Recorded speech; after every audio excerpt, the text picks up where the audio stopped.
Once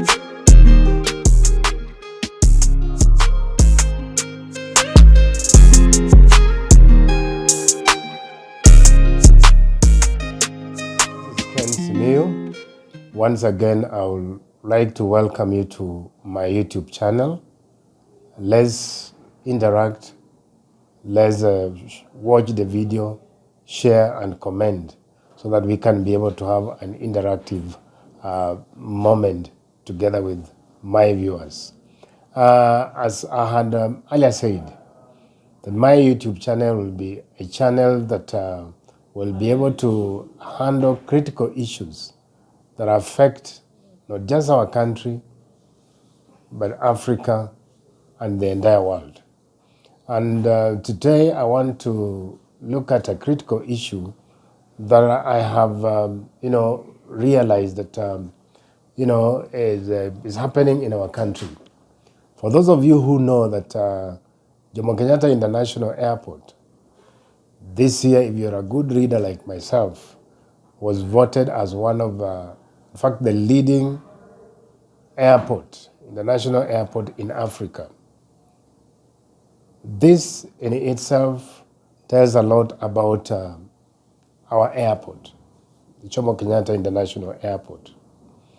This was, voted by the World Travel Awards, a US-based organization that ranks, airports based on their performance. And Jomo Kenyatta International Airport, having been ranked alongside, airports from South Africa, like Cape Town Airport, South Africa, Casablanca, Mohammed International Airport, Morocco, Julius Nyerere, Tanzania. Then we had Kigali Airport, Rwanda, among the top airports in Africa.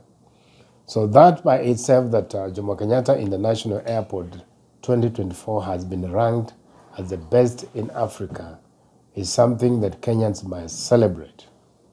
But as we celebrate this achievement, there has also been issues, especially this year. You remember in the last 3 months, we have had challenges with our airport. There has been, hue and cry about, the lease of the Jomo Kenyatta International Airport to are done from India, an Indian-based, organization, to lease it for 30 years. That elicited a lot of reaction from Kenyans.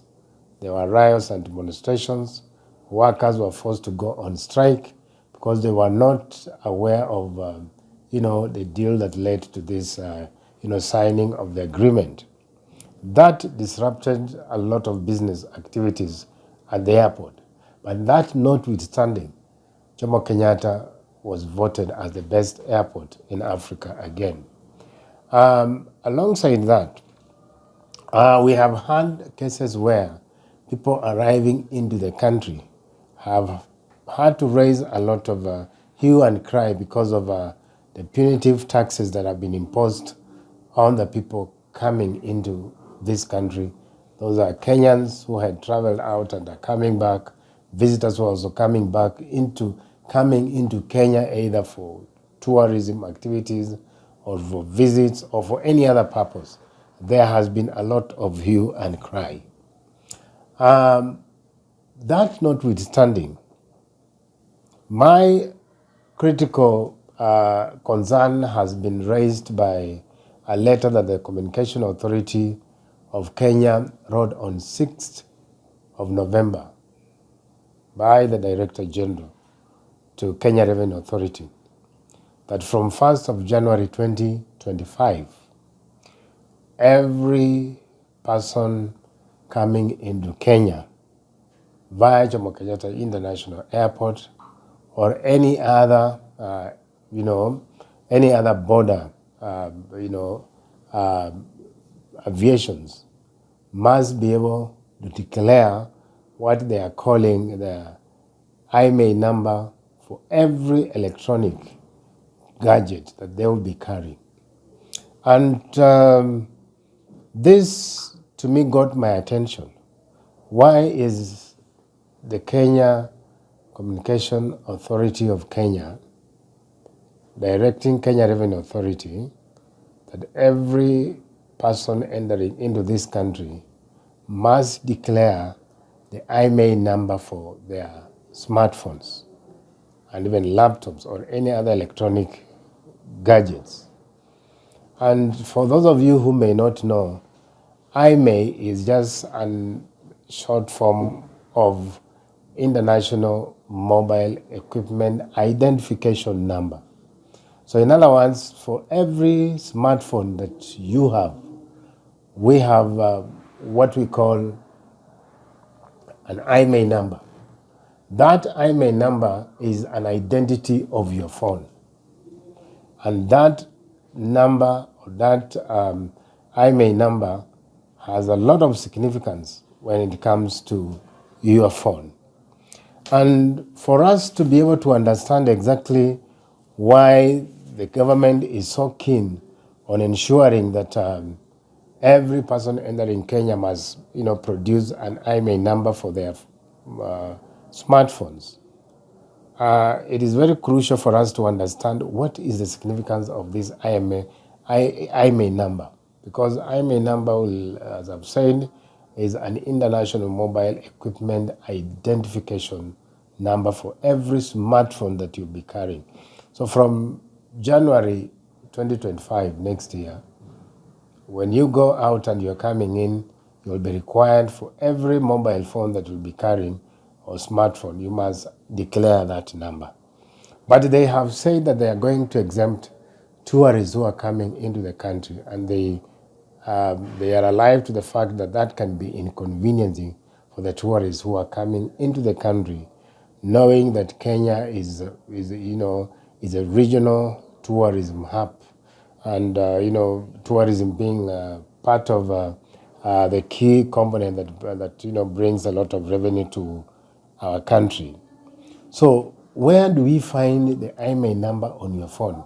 And I want to go into detail because this is very crucial, because IMEI number is the identity of your phone.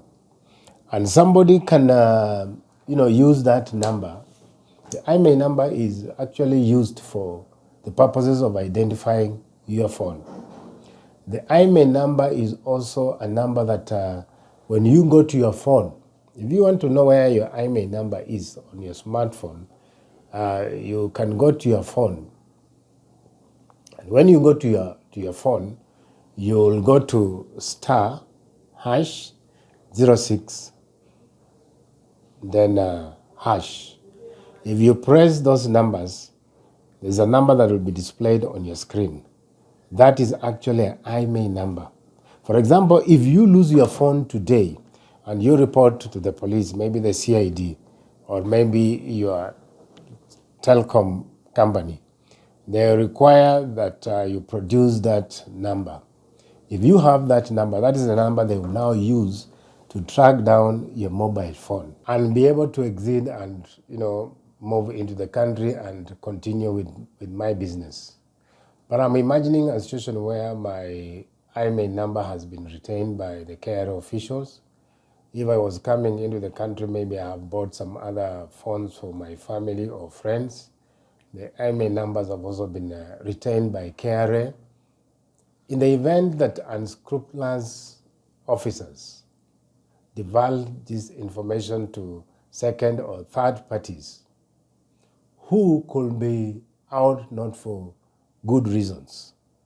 Because one of the things that we need to know about the IMEI number is that somebody can use it to be able to access or hack into your system and access data on your phone. Somebody can be able to use the IMEI number to be able to access your system, hack into your system, and be able to even defraud an individual. And for people who are in the world of the cybercrime, they know very well that if you have somebody's IMEI number, there are people who can be able to create create what I'm calling a clone, kind of a smartphone. In other words, they will be able to create a parallel smartphone using the IMEI number, a duplicate smartphone using the IMEI number, and be able to access now the original device, your original device. That can be very devastating because now somebody can be able to do activities on your phone without your knowledge. Somebody can be able to access even maybe your M-Pesa account. And nowadays, you know very well that even our bank accounts are linked to our M-Pesa accounts. They are linked to paybill accounts. So you can imagine the risks that Kenyans and visitors are going to be exposed to by KRA through the Communication Authority of Kenya, asking Kenyans to declare that number and leave it there. Because this is your secret number. And I want to caution Kenyans that the IMEI number should be a number that should be secretly guarded, because that is the identity of your phone. That is the number that carries all your information. That is a number that people can now use it. For example, if the DCI wants to locate, the investigators want to locate where you are, even your location, they will use the IMEI number. If they want to locate you on a real time, they will use that number to locate you. And in fact, this will also border on the security of Kenyans, because if somebody has my IMEI number and my smartphone is active somewhere, it will be very easy for somebody who has bad intention even on my security to be able to locate me. And that will jeopardize even the security of Kenyans and the people who are coming into the country to do their legal business. So we must be very alive to this fact that we must, one, keep our IMEI number safe from anybody who does not need to know it, unless we are very sure that the person we are, leaving our IMEI number to is a guy who is trustworthy and even honest. But I can tell you that in the world today, sometimes even those you think are trustworthy are the people who can be able to fence you. Because even hackers could be our best friends. Hackers could be our family friends. Hackers could be people who sit around us. So when we know that somebody can use our IMEI number to hack into our system, and I told you that they use what we call the SIM card cloning technology, so that they create a parallel smartphone that can be able to access your smartphone or into your mobile and be able to hack into your original phone. So hackers can use this to track you down. Hackers can use this to, access your information. So in other words, whereas the government may be very sincere in ensuring that people declare their IMEI number every time they come into the country, but I do not know whether they are aware of the risks that Kenyans will be exposed into, that Kenyans will run into. And I'm sure with time, if Kenyans will get to discover this, there will be a lot of resistance. People will imagine that the government wants to spy into our private lives more than it is required.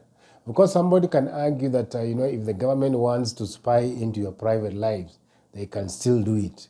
Yes, if there is need be.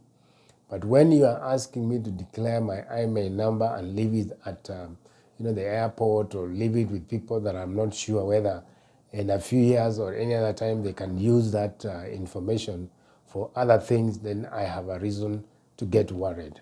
And I may want to request the Kenya Revenue Authority to come out clear on this issue, the Communication Authority of Kenya to come out on this directive very clear, so that they can assure Kenyans that it is their intention to be able to ensure that people pay taxes, as opposed to intruding into people's private space and that can jeopardize their security. That can also put their information at risk for any other person who is not authorized to use it, and use it for bad intention that can be able to, to not to really argue well for Kenyans.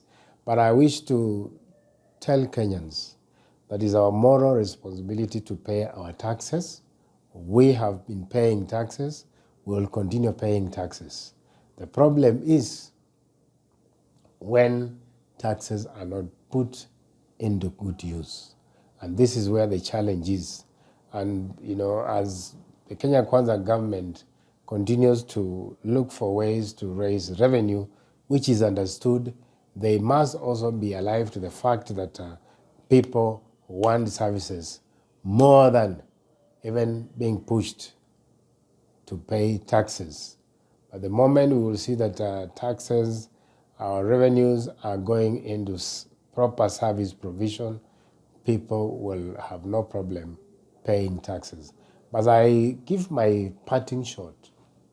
Kenyans, let's be proactive, follow what is happening in our country, be able to critique.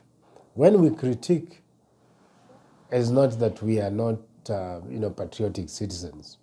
When we critique, we only want the best for this country, because we all live in this country. We are born here, we have families here, we have properties in this country. This is the only country that we know as our country.